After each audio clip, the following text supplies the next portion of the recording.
I think attorneys who practice family law ought to be cognizant of it. And that is, does the family court actually have authority to order a spouse out of the house on an ex parte basis? That's the question I posed to you.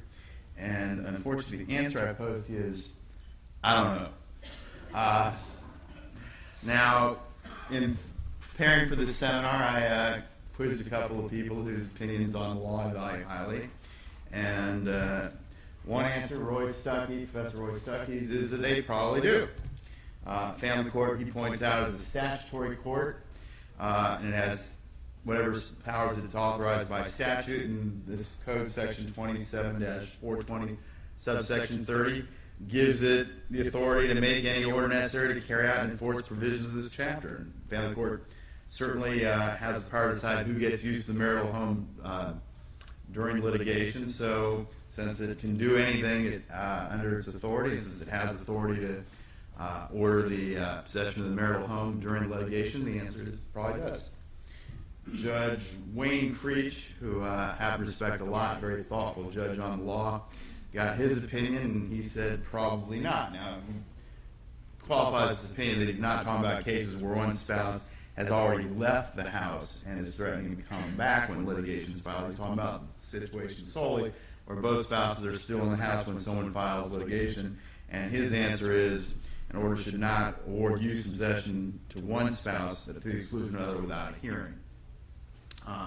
Further thoughts?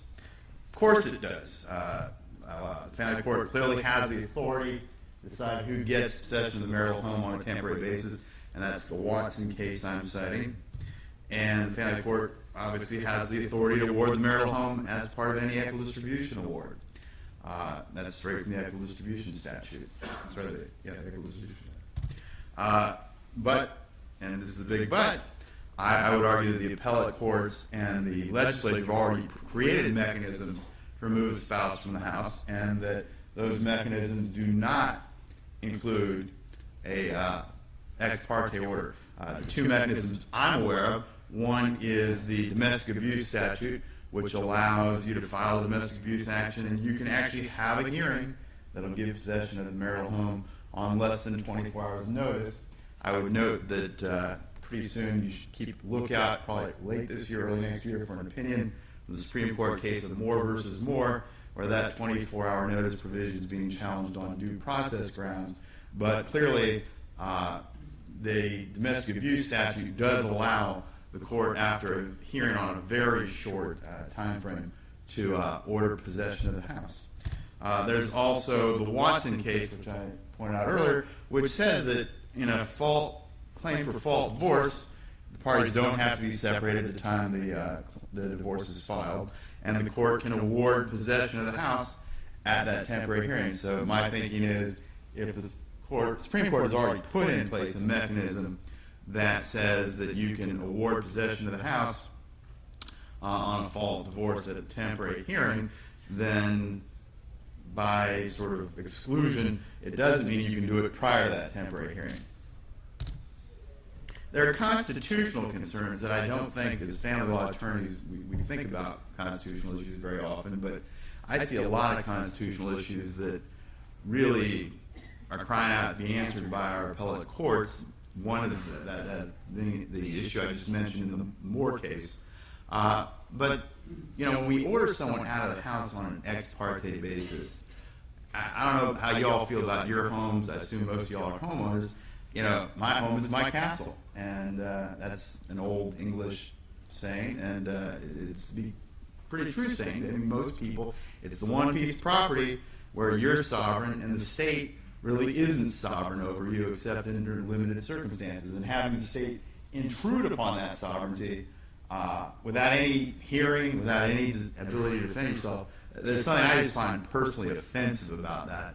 I've never asked for an ex parte order getting the spouse out of the house, even if it was allowable. I find it personally offensive for the very constitutional issues it raises. One is you have a right to be against an invasion, unreasonable invasions of your privacy, and I think there's going to be nothing more invasive than the state coming into your home and telling you, "Get out, bud," without you having an opportunity to be heard. Obviously, this goes to the Fourth Amendment of the U.S. Constitution, It also goes to our own state constitution, which has a stronger right of privacy than the U.S. Constitution. Article 1, Section 10 of our state constitution gives people the right to against unreasonable invasions of privacy. We're one of the 10 or 11 states in the United States that have explicit constitutional right of privacy in our Constitution. Given the conservative nature of our culture, you wouldn't think it, but we do. And the Supreme Court has ruled on a number of occasions, most recently in State versus Forster, that this constitutional right is stronger than the unenumerated right contained within the U.S. Constitution. So we all have a right to be, avoid the state unreasonably interfering with our privacy. And I think when you ask for one of these ex parte orders, you're probably violating someone's constitutional rights. There's also Fifth Amendment concerns. You have a right to be secure in your home, as do your clients. And no person is supposed to be deprived of life, liberty, or property without due process of law. And there's a recent South Carolina Supreme Court case discussing due process requirements. I'm not going to read all this, but it's in the materials. And if you look at what due process requires, it requires a right to be heard in a meaningful way, cross-examine witnesses. Probably temporary hearings, frankly, don't meet due process, and I'd love to see someone bring that constitutional challenge at some point. But clearly ex parte hearings don't meet due process when it comes to something as significant, perhaps, as ordering someone out of their home. One thing I would point out is South Carolina Rule Civil Procedure 65B. How many attorneys here, show of hands, actually are familiar with this rule and look at it when they're doing an ex parte request? I see one hand. I got to say, I had a case very recently. I was talking to a local attorney when I was drafting these materials, and he was the one who noted, oh yeah, I always look at this rule. The local attorney being a Charleston attorney, I always look at this rule when I'm drafting. And about a month ago, I got involved in a case where he'd been the moving attorney, and he obtained an ex parte order that gave his client temporary custody of the child. And I think it's the first time in my 14 years of doing family law that I saw someone actually complied with the terms of this rule in the ex parte request. It was a thing of beauty, quite frankly. He's going to be one of the speakers later today who did it, and I'm always impressed with his work, and it's very thorough. But how many times do you see an ex parte order that doesn't even realize that these terms are required, that these rights are required, and that there has to be a showing of immediate and irreparable injury that has to be proven factually? I don't see it in probably 90% of the ex parte requests, and that's the first ex parte request I've seen in 14 years that actually, I think, strictly complied with this rule. But I would tell you, there are angry litigants out there. If you're the one requesting ex parte requests and you don't want to get grieved by an aggrieved party from your ex parte request, I would certainly look this rule very carefully before you send that ex parte request into the court. There are not only procedural considerations in making an ex parte request, there are ethical considerations. And I think the most important ethical consideration, and one that I don't see honored very often, frankly, is Rule 3.3D of the South Carolina Rules of Professional Conduct. And that rule specifically says, in an ex parte proceeding, a lawyer shall inform the tribunal of all material facts known to the lawyer that will enable the tribunal to make an informed decision whether or not the facts are adverse.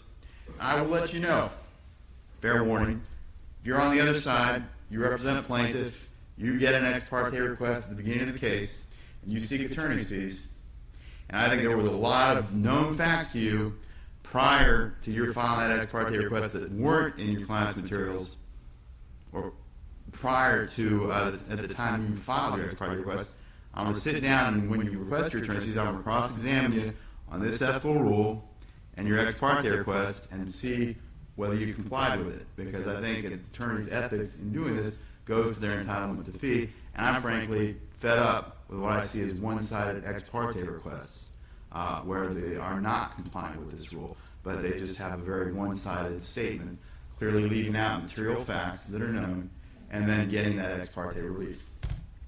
What do you do if you've got, you're representing someone, you've now got your client's been ordered out of the house, they come to you, just got served today, what if they got this order telling them that their spouse has possession of the house. I think it's very hard to litigate a case, frankly, when you represent somebody who the first thing they're aware of in the case is, sir, ma'am, you're out of the house, because they're not planning on leaving, they've got none of their possessions with them, they can't get their possessions, documents they might need to prepare for the temporary hearing, they can't get at.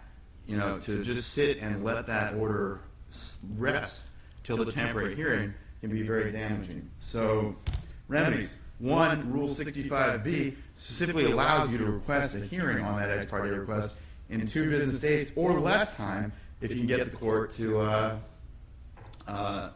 allow it. So I've never, unfortunately, by the time I usually get these clients with these orders, ordering them out of the house, time has long passed. But if I ever get lucky enough to get one into my office the day they're served, I'm going back on a Rule 65B motion. The other thing is a petition for supersedis. One of the few things you can supersede directly to the Court of Appeals or Supreme Court is a ex parte order. You don't have to go to the family court to do it. I had one case where I've gotten an order superseded that was issued ex parte by the Court of Appeals the same day it was issued. It didn't involve a spouse out of the house, it involved a custody case. But we got the custody decision overturned that day. So you can go directly to the Court of Appeals or Supreme Court. And, the rationale behind a petition for supersedis is that it's to preserve the status quo pending termination and preserve the fruits of the meritorious appeal. And the status quo at the time the act was filed was not the parties being separated. It was the parties living together and your client in the house. And every day your client is out of the house, I believe, is an injury to your client if she hasn't had a chance to be heard. So I don't know the answer to whether this is allowable. I don't think it is, but I would certainly suggest that if you're going to request it, you be cognizant of the ethical dangers you run into requesting it and legal dangers. And if your client is a victim of it, you be prepared to defend that. Thank you.